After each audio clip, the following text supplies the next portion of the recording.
우리는 2달 조금 넘게 새벽 기도회를 통해 역대기 역사서를 묵상해 왔습니다. 우리는 단순히 이스라엘의 역사, 통일왕국과 분열왕국의 역사를 공부한 것이 아닙니다. 우리는 역대기라는 하나님의 말씀의 거울을 통해 우리를 바라본 시간이었습니다. 역대기 말씀이라는 거울을 통해 바라보았던 나 자신의 모습을 기억하고 우리 모두 하나님 말씀대로 살아가는 자들 다 되시기를 바랍니다. 오늘은 역대기 역사서 묵상의 마지막입니다. 오늘도 말씀의 거울을 통해 나를 제대로 바라보는 은혜의 시간 되시기를 바랍니다. 이제 남유다는 멸망의 내르막으로 내려갑니다. 오늘 본문을 보면 남유다 멸망 전 왕위에 오른 4명의 왕이 등장합니다. 남유다의 대표적인 선한 왕, 종교개혁을 단행했던 요시야가 무기또 전투에서 전사를 한 후 4명의 왕이 이어서 왕위에 오릅니다.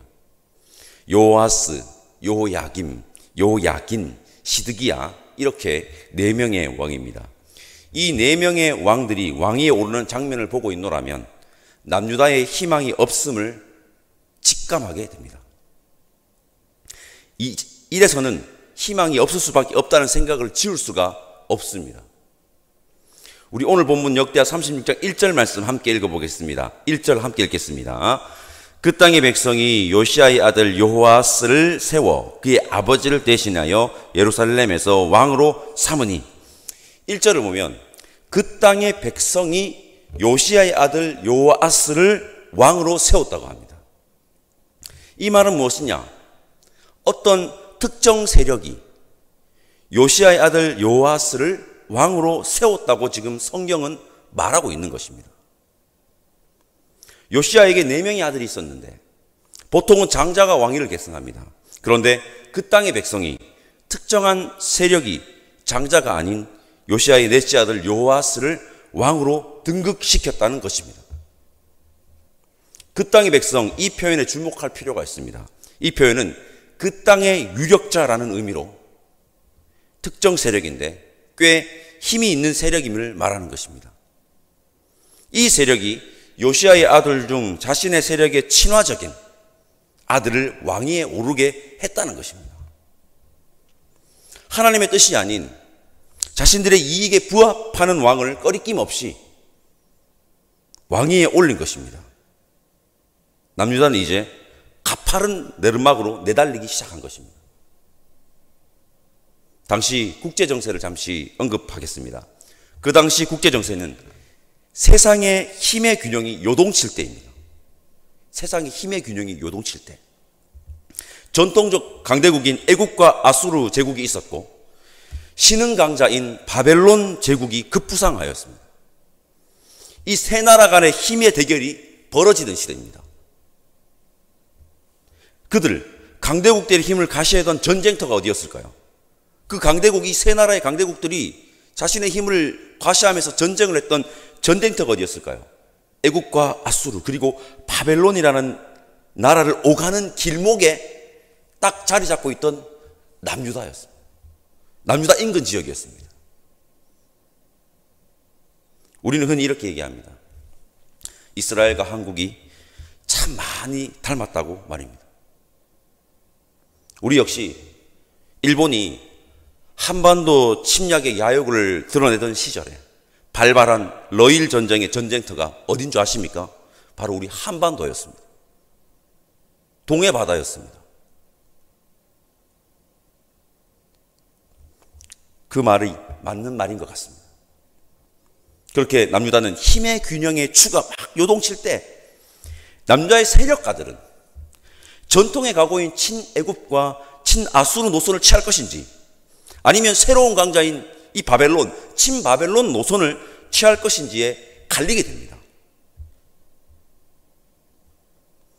어찌 이처럼 사람 사는 모습이 2500년 전이나 지금 2023년이나 별반 다른 게 없습니까? 남유다의 4명의 왕의 등극을 보면 친애굽이냐 친바벨론이냐로 인해서 왕위가 막 요동을 칩니다. 그 땅의 백성이 요아스를 왕으로 등극시킵니다. 그들은 신흥 강자인 친바벨론을 지지하는 성향의 세력이었습니다. 그 땅의 백성, 그들은 자신들의 구미에 맞는 왕, 친바벨론적 성향인 여호아스를 왕으로 등극시키는 겁니다. 그러자 애굽의 바로 느고가 올라와서 남유다를 석 달 동안 통치하던 여호아스를 애굽으로 잡아가지고 끌고 가고 친애굽 성향을 지닌 요시아의 둘째 아들 엘리야김을 왕으로 세우고 이름도 애굽의 바로 느고가 뭐로 바꿔버립니까? 여호야김으로 바꿔버립니다.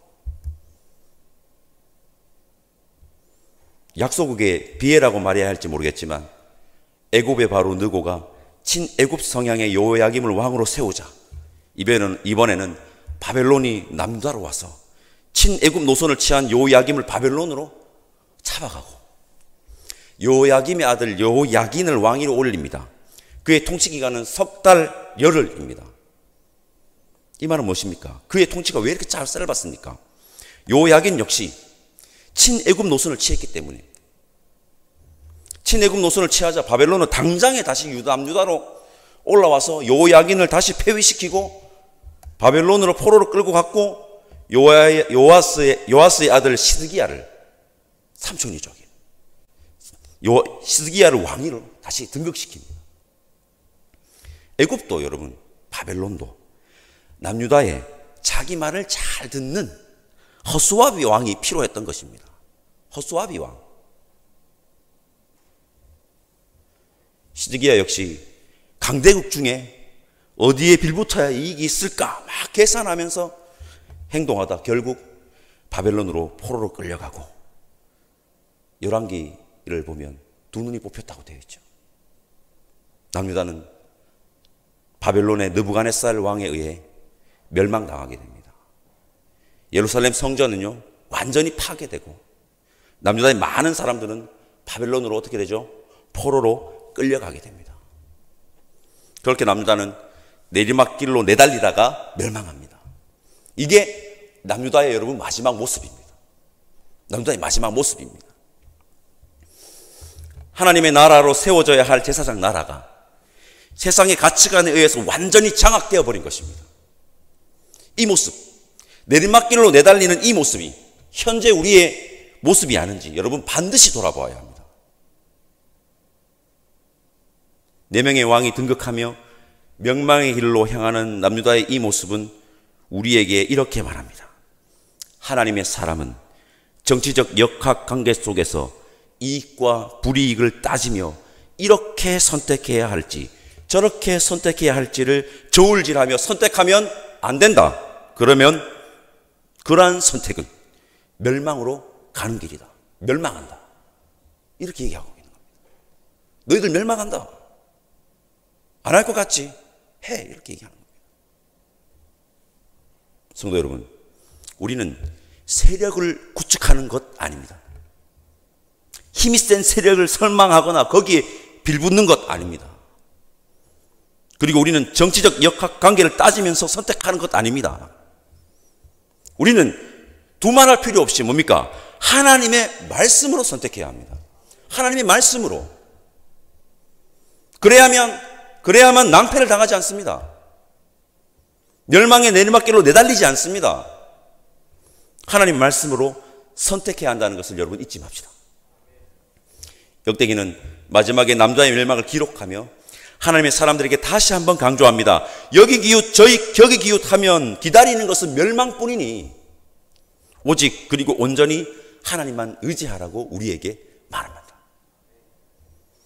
여러분, 우리 모두는 오직 그리고 온전히 하나님만 의지하는 믿음의 사람들 다 되시기를 간절히 소망합니다. 오늘 본문에 우리가 익숙하게 알고 있는 예언자의 이름이 나옵니다. 바로 예레미야입니다. 12절과 21절과 그리고 22절에 예언자 예레미야 이름이 나오는데 우리 21절 말씀 함께 읽어봤으면 좋겠는데요. 21절 함께 읽겠습니다. 이에 토지가 황폐하여 땅이 안식년을 누린같이 안식하여 70년이 지냈으니 여호와께서 예레미야 입으로 하신 말씀이 이루어졌더라. 아멘. 제가 예레미야 25장 11절에서 13절 말씀 읽어보겠습니다. 하나님이 예레미야를 통해서 대언하신 말씀입니다. 이 모든 땅이 폐허가 되어 놀랄 일이 될 것이며 이 민족들은 70년 동안 바벨론의 왕을 섬기리라. 여호와의 말씀이니라. 70년이 끝나면 내가 바벨론의 왕과 그의 나라와 갈대아인을 땅을 그 죄악으로 말미암아 벌하여 영원히 폐허가 되게 하되 내가 그 땅을 향하여 선언한 바 곧 예레미야가 모든 민족을 향하여 예언하고 이 책에 기록한 나의 모든 말을 그 땅에 임하게 하리라. 아멘. 역대기가 기록된 시기를 말씀드린 적이 있습니다. 역대기가 기록된 시기는 예레미야의 예언대로, 하나님의 말씀대로 바벨론에 의해 멸망당해 포로로 끌려간 남유다 백성들이 다시 고국으로 귀환을 하던 포로기 이후 시대, 곧 페르시아 시대입니다. 당시 역대기 역사서의 독자들은 하나님의 예언대로 이루어졌음을 뭘 통해서요? 역사를 통해서 온몸으로 경험한 것입니다. 온몸으로. 성도 여러분, 하나님의 말씀은 반드시 이루어집니다.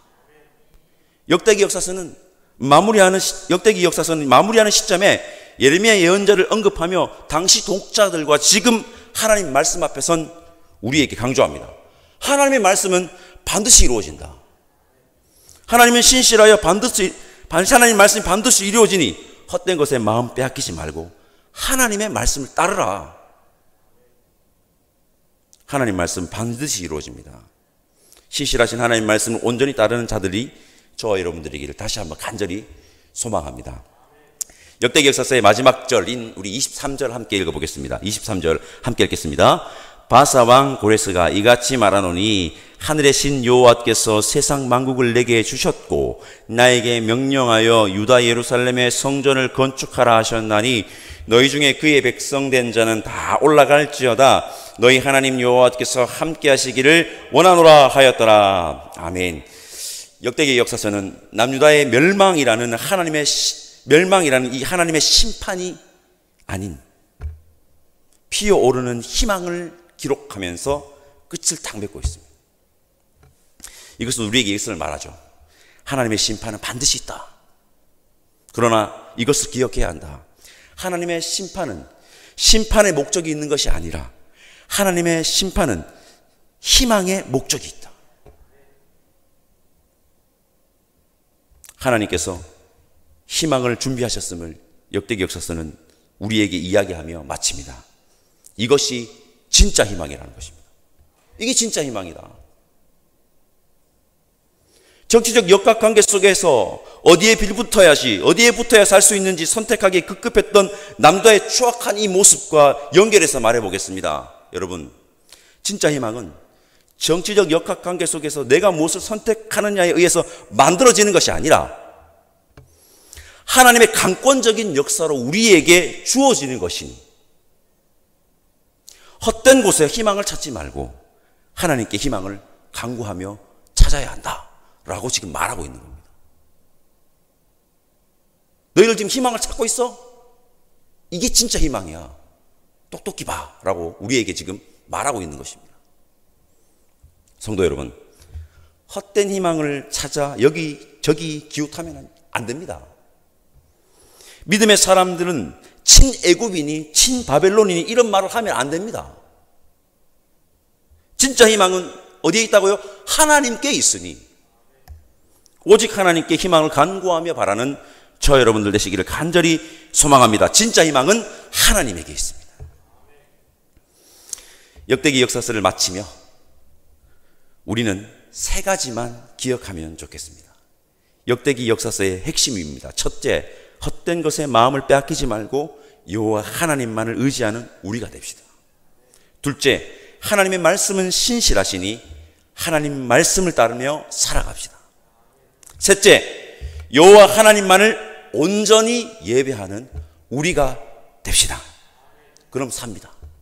이게 희망입니다. 이 세 가지 반드시 기억함으로 하나님의 희망을 이어가는 이 시대의 하나님 백성, 하나님의 사람들, 진정한 그리스도인들이 오늘 함께 모여서 예배드리는 저와 여러분들이기를 간절히 소망합니다. 기도하겠습니다. 하나님, 감사합니다.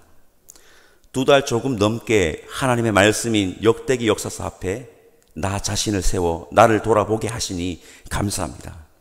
우리는 남다의 왕들의 역사를 통해 하나님의 사람이 어떻게 하면 망하고 어떻게 하면 흥하는지 똑똑히 보았습니다. 우리 모두는 헛된 것 다 버리고 오직 하나님만 의지하고 하나님 말씀에 순종하며 온전히 하나님만 예배하는 자들이 되어 이 시대의 희망을 이어가는 자들 되기를 원하오니 성령 하나님 우리와 늘 동행하여 주옵소서. 감사드리며 예수님의 이름으로 기도드립니다. 아멘.